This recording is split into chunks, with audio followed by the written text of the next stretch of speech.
Welcome to Intellicide, where we talk about who murdered intelligence and common sense. I'm your co-host Anthony Gentry and my co-host Kyle Palmenville. And today we'll be talking about some television shows that we find near and dear to our hearts. Hmm. So, Kyle, what have you been watching lately? So, a lot of the shows I've been watching lately are ones that are more, uplifting or wholesome, I guess you might say. So, like Hmm. the list we were talking about before is Ted Lasso, Hmm. obviously is a key one.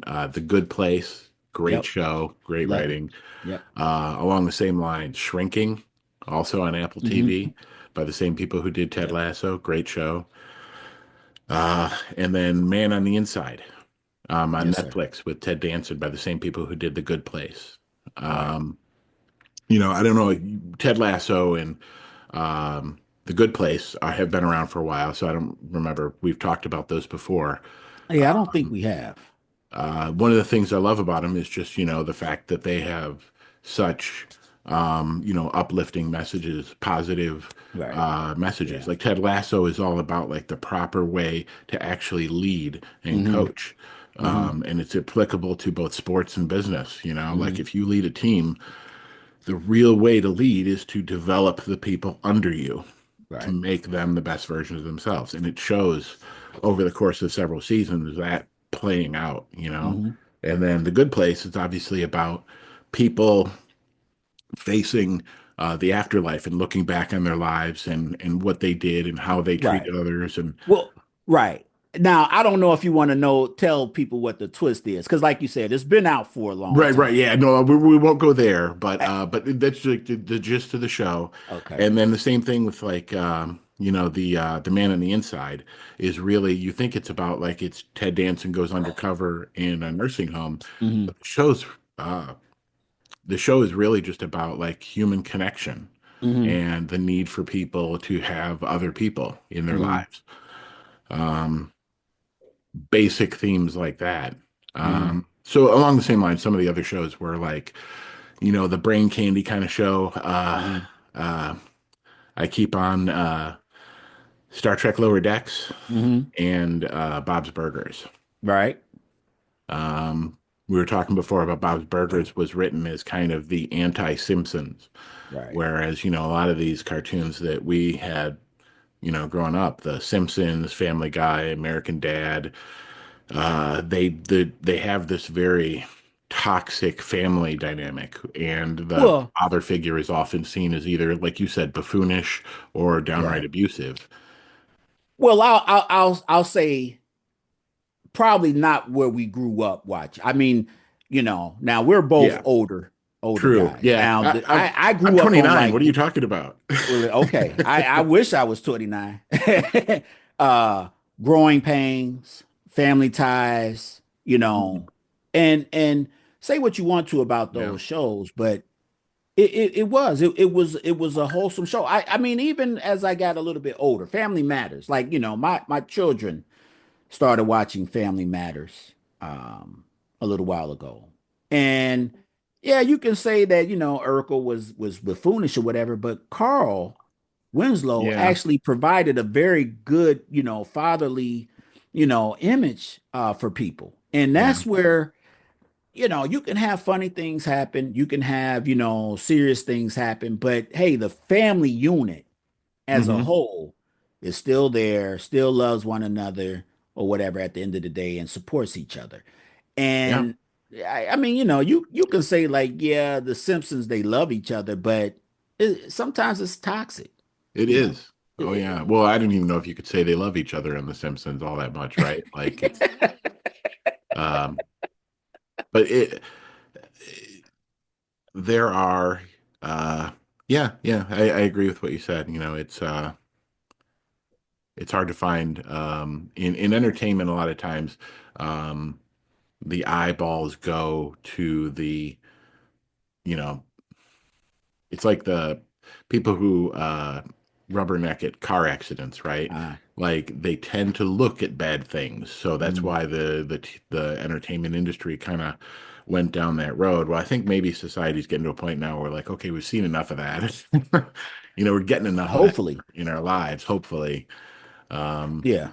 and they get away with that. I mean, I do remember actually, speaking of outing my age, uh, I can't even remember the names of the shows now, but going back to like, when I was a kid, there were shows that were more wholesome. It was, the Brady Bunch, uh, Right. the, oh, wow. I apologize. I'm having like a brain. I can't remember the names of the shows. There was, I remember the Jeffersons, and I remember the show that had, uh, man, because man, because there were shows like that in the 70s I thought you that, were 29 there, yeah, I know, Kyle. right? Yeah. No, I can only remember 29 years back. That's the problem. Um, so yeah, but there were shows back then that were there was still like, the Archie Bunker. But that was meant to be uh parody, Uh-huh. like even though it was more blatantly like you had the comparative, the kids that were always kind of against him. Right. Um, but uh that was, in my opinion, that wasn't that great of a show because What, he was such a, what was the name of the show where the theme song, Let Me Tell You About My Best Friend? He's the one. Mm. oh You remember that man, show? I do, but yeah, like remembering the names of these shows like from back in the 70s. Yeah, like man.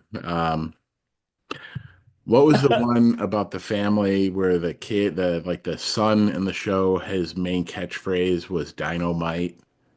Oh, Good Times. Good times, thank you. Yes. Come on, man. Well, that was one that I always liked. Yeah, the family in that, the father in that was always Oh yeah. Yeah. uh I mean, even like, you're talking about a family of four or five adults, basically, mhm, living in a two-bedroom apartment in yeah. the ghetto. Hmm. Yeah. So The yeah, kind of shows you just don't get it was anymore. I mean, something. it's the kind of thing where it used Yeah. to be, television was showing people they could relate to, people on the same level. You don't really see that as much in television. Um, you see a lot of the Kardashians or the housewives of the NBA or whatever the heck it is now. The But yeah, courtship of Eddie's father, I think is what it was. Bill Bixby. oh wow. Yeah. Wow. Yep. The courtship That's of really Eddie's going back. father. Oh yeah. Yeah. Listen, and I was watching reruns, obviously, because that show lasted from 1969 to 1972. But yeah, I remember that show. Man. Yeah, that's funny. Bill Bixby, yeah, that's going back. Um, but yeah, it is a lot of that stuff now that I go back looking for that. So to kind of call back to our last episode too of like things that you can do in these times. Hmm. Um, part of what's happening now is that the person in control is cutting funding to everything. Hmm. Everything under the sun that the federal government used to help with, cancer research, whatever, but PBS and early childhood education, things like Hmm. Sesame Street, Hmm. um, are in need of funding. So if you Yeah. have the means, you can donate to Sesame Street, to the Sesame Street Workshop to try to support their work, you Now, know? do you think kids watch Sesame Street now? Because Hmm. I my kids are my youngest is just turned 21 this past year. So, Hmm. you know, I don't know what a lot of younger children and their parents do, Hmm. but I have observed some parents where the tablet or Yes. phone are basically what the child wants to interact with instead of watching these Yeah. educational shows. Well, so it's different than it was when you and I were kids, right? Like it's not broadcast Mhm. television. They do make episodes for broadcast television, but like even my kids who are, not little kids anymore, um, they were watching a lot more of that kind of stuff on like YouTube and the Sesame Street Workshop is has also adapted to where they are making more videos for social media and YouTube and things like that. Hmm. Even making the episodes where it's, they're taking clips from the episodes to put them up in order to promote it, things like that. So it's no longer, you're Hmm. right, like kids aren't watching it the way we used to, where you'd have to sit down at 8 a.m. and watch for 30 minutes or whatever. Now Hmm. they'll see it in bits and pieces whenever, Right. you Yeah, know. and I think it's important trust that me, it I still be understand. there. Viewing habits have changed with the invention of the DVR, Mm. um, and things like that. There's no more or very little must-watch television. Back when I was coming up, a young adult or high schooler, you had the Cosby Show. You had to be there Thursday to watch the Cosby Show. Different world. Now you can just watch whenever. A show Yeah. comes on Netflix, Apple TV, Hulu. I just watch it whenever I want to watch it. Yeah. Um, Sometimes they release the whole thing at once. You can just binge watch the whole thing.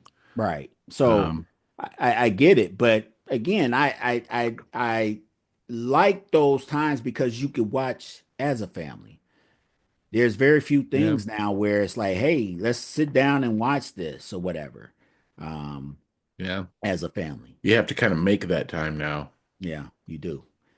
And then another thing, and this is a little bit off topic, but the fracturing of, the different services and shows across, as I Mhm. mentioned, Apple TV, Amazon Prime, Netflix, Hulu, Yeah. Paramount, Peacock, all of these services or whatever, where I have to either subscribe or get, like because of my cable subscription, I get those services or whatever to be able to view a lot of these shows. So totally unrelated to that, is BitTorrent still a thing? Probably, probably. Now, I don't know about you, but what I'll do is I have a VPN service. So I'll actually set my VPN to England, and then I'll watch English shows. One show in particular that I like, it's a murder mystery show, but McDonald and Dowds or Hmm. Dodds, and Sure. and I've watched 3 seasons of that. So Yeah. that's what I do. But That's yeah, interesting. I'm sure BitTorrent, I just don't want to get viruses and like Oh yeah, I agree. I like wouldn't really used to. recommend that. I was kind of Hey, kidding. hey, go to Walgreens and get some green dots or whatever because the FBI is gonna come and get you. Yeah, I don't know. Well, might not have to worry about that much longer. Um, Right. yeah, I don't really use the VPN. I have used a VPN to look to watch things that weren't available where I Mm, was. Like mm, there was a time there where you could get The Office on in Canada on Netflix, but it wasn't in America. mm. So Right. just set my VPN to Canada and then I can watch it. Right. Um, Things like that. Yeah, I think going forward, a lot of times when times are tough, people tend to look to the arts Hmm. for Hmm. distraction and inspiration. So this is one of those times when I think, yeah, people should take to the arts for, instruction. I was kind of looking at shows that were being, you know, that some of the streaming services were said, these are shows we recommend for you, and some of them were like Falling Skies, a Uh, show about people fighting a resistance, uh, movement, things like that. Like, huh? But you don't want to lead the resistance, Kyle? no, I don't know. I grew up on MASH, right? So Uh, like when I was growing up, one of my favorite shows was MASH. So like my listen, views on war was basically formed by that.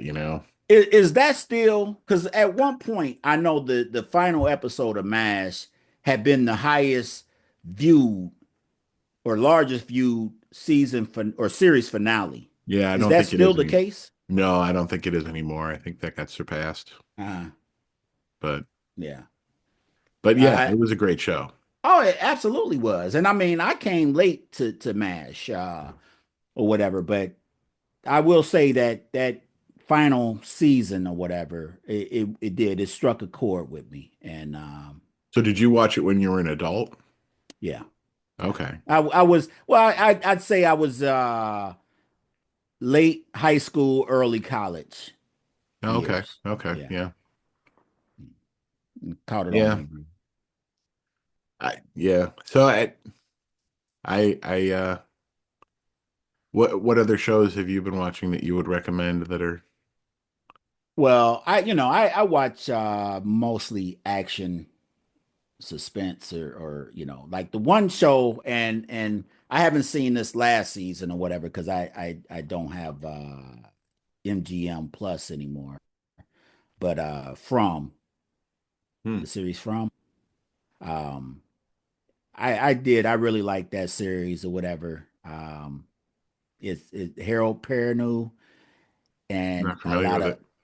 so it starts out where this family is on a road trip, and then they take this turn and they pass through this town or whatever, and like it looks like a rundown old town or whatever, and they see the people and they're like, oh, like the wife was like, you must have made a wrong turn. He's like, you've been sitting here talking to me and seeing where I've turned. So they ask somebody for directions. He's like, yeah, to get to the highway you take, this and that. So they go and they basically just make a loop, and they found themselves in this town or whatever, and it won't let them escape. That they couldn't get out of. Why is They this couldn't get out familiar? of. Huh? Um, wasn't a musical, was it? No. No, no, no. I don't know. But yeah, I like that one. I Oh, just started that's what it reminded me of. what? Schmigadoon. Nah, yeah, that's Smigadoon. I've seen the first season. I haven't seen the full second season.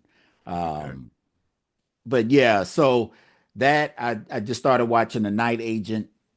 Mhm. Um, And I love the first season of that. The second season, it's not really Did they replace catching. the actor for that?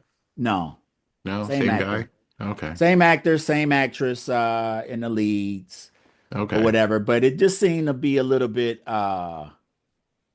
repetitive Hmm. with some of the Formulaic. Kind elements. of how I felt about Reacher. Another And coming out. Have you seen Reacher? yeah, yeah. It's like the last season I kind of felt like, okay, it's getting a little Well, you repetitive. have you read any of the books, Reacher books? No, Yeah. So I mean, it is. It's very very repetitive formulaic. I because figured it's it probably was. Yeah. same premise. Homeless Yeah. guy basically traveling around the country, either gets into trouble or runs into trouble, helps out, Right. it is. But Single man, A team. the thing about the night agent that I found hilarious, I want to say it was in the second episode. His training agent is telling him, "Oh, relationships in this field, can get you into trouble, this and that." And I'm thinking, like, wait a minute. In the first season, the young lady's aunt and uncle were married, and they were night agents. So I mean, like, obviously, It some happens. of these people have relationships. Now, Yeah. they didn't go into detail on how they got unmasked or uncovered or whatever, but again, it was just like, how contradictory is that this young lady's telling him, relationships are bad, bad, bad, bad. And I'm like, yeah, that it That started doesn't out in season track. one with That's a funny. relationship. So, have you been playing any games or anything? Yeah, nothing too involved. Eternal fights in tight spaces. What about yourself? Um, Marvel Rivals Uh, a bit. And a game called In the Darkest of Times. isn't Marvel Rivals that's a fighting game, isn't it? Yeah, yeah, it's Uh-huh. kind of a freeware. It's similar to like a Fortnite type, like multiplayer battle royale Mm, kind of, but with all Marvel characters. mm, okay. Um, Yeah, it's like we've talked before on our video game episodes, I don't Mm, have the same attention span I used to for sitting down for a long time to play video games. So a lot of times I end up playing something that I can play for a little bit, get put in, get down. out. Uh, Yeah. yeah, I probably do watch too much television. I probably play less video games than I used to. Like a big one for me back in the day was Destiny. Mm. I literally can say that I probably put in over 2,500 hours easily in the Destiny, you know, I think I over tried it, years. played it for a few minutes, didn't really never really got into it. I know it's You got to free get too. into it with friends. I mean That seems to be a lot of the games. Yeah, that like there's a lot of games now that like they're really not that fun unless you've got friends you're playing it with. yeah. Yeah, it's not. I mean, it simply isn't, you Hmm. know. Yeah, there's a few indie games that I had tried lately that were fun, but like, it's Phasmophobia. Have you heard of Hmm. that? No. It's like a ghost hunting game. Uh, There's another game called Bigfoot where you're just part of four people that are hunting Bigfoot. Actually, uh. you're actually in the game, you're one of four people who are sent to find missing people, and you end up getting hunted by Bigfoot. But it's more fun if you've got friends you're playing it with. Okay.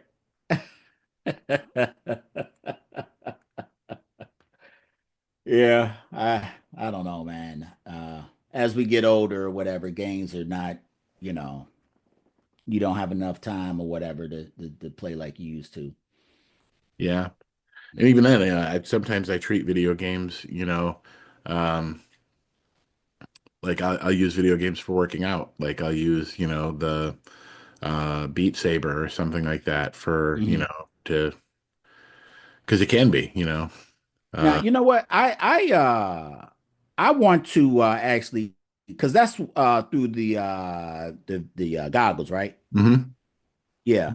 I actually want to get a pair of those. I would like to see, you know, and because you could also exercise, Yeah, you get can. some exercise. Yeah. And yeah, I tend to do that more when, weather's like this, when it's Hmm. midwinter, you can't really go Right. outside and do stuff. So you got to find creative things to do indoors, and you can only spend so much time on the treadmill, Right. you know. Right. Um, so that does help. Yeah. I hear you. So, are there any shows, TV shows, or movies that are coming up that you're looking forward to?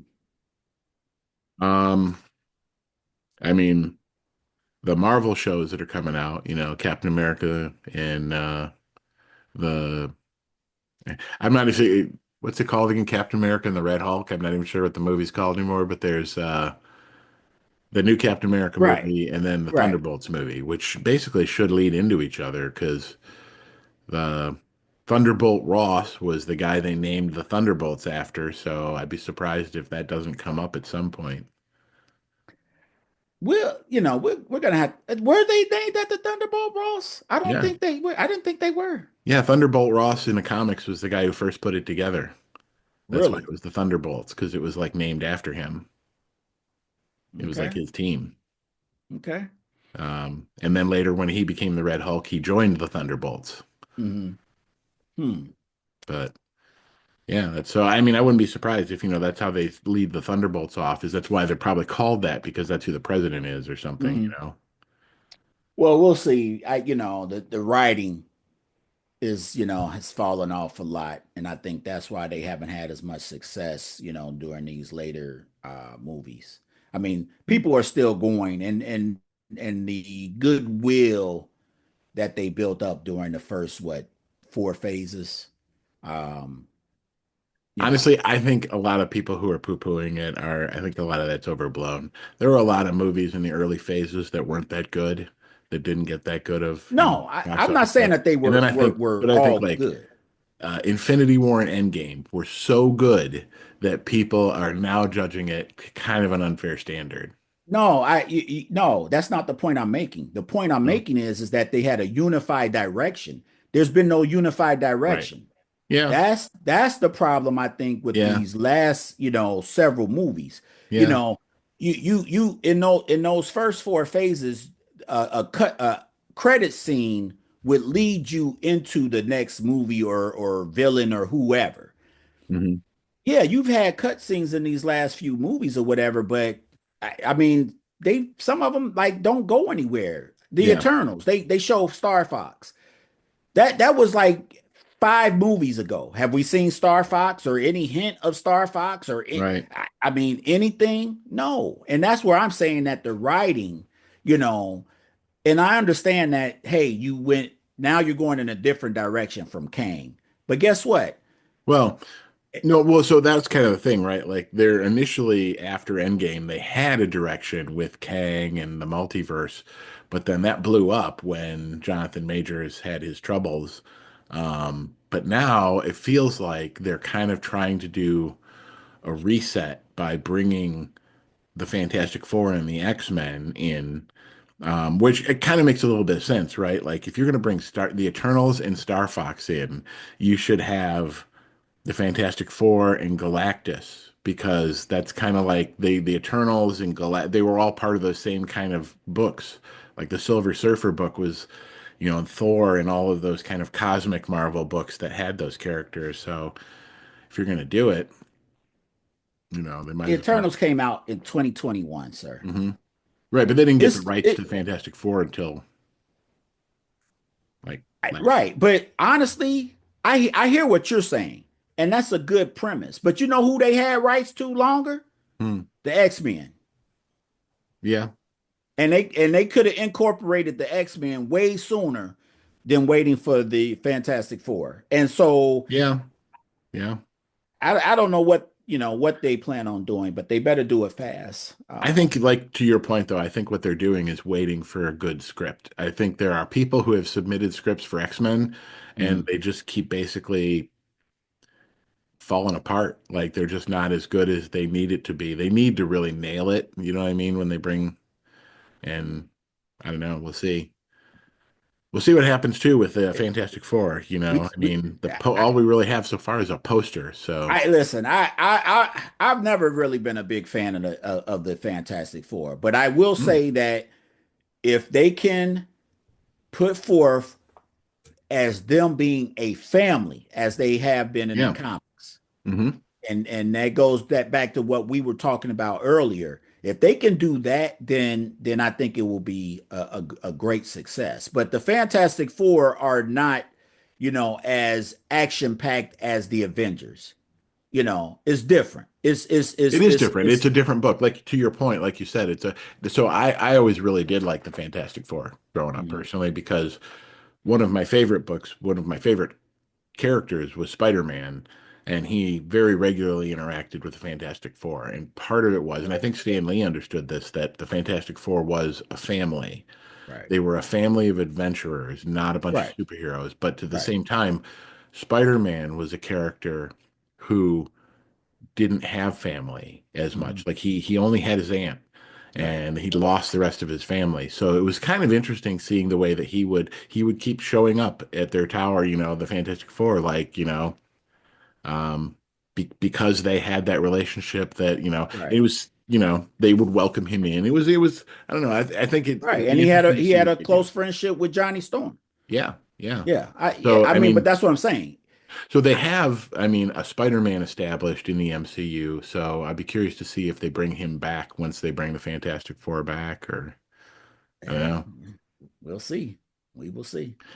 But I They think kind of reset his character in the MCU, right? So like it's supposed to be Spider-Man, like everybody forgot Spider-Man, so he's kind of starting over. mhm. So they could, I mean, it doesn't have to be Tom Talking about Holland. Spider-Man. Yeah, sorry about that, folks. We had a small technical glitch. As I was saying, yeah, they in the MCU anyway, they reset Spider-Man's character, so they could have him played by someone besides Tom Holland or something now. They could reset that whole thing when they bring the Fantastic Four in. So Well, they could also have just went ahead with the multiverse aspect and hey, the merging of worlds. Because I think they are still gonna do Secret Wars or whatever, not You the know, television show. so to bring that up, I really liked the Loki show, right? Mhm. But here's something that nobody's talking about with the Loki show is that Mhm. in the end, the finale of the Loki season two, Mhm. and he becomes whatever, the god of multiverse, Mhm. he grabs a whole bunch of timelines and sticks them together. Right. Right. Well, Like, again, that is a simple way to introduce these Fantastic Four that's individuals, what the I was saying. X-Men, a new Iron Man, Doctor Doom, Yeah. all of this. Yeah. They could easily do all of that with that. You use that as the basis for it. Yeah. Right. Yep. But we'll So see. we'll see. We will see. All So, right. So I think that's a wrap, sir. indeed. Please, everyone, like and subscribe and catch us next time on Intellicide. And Kyle and I, we are out.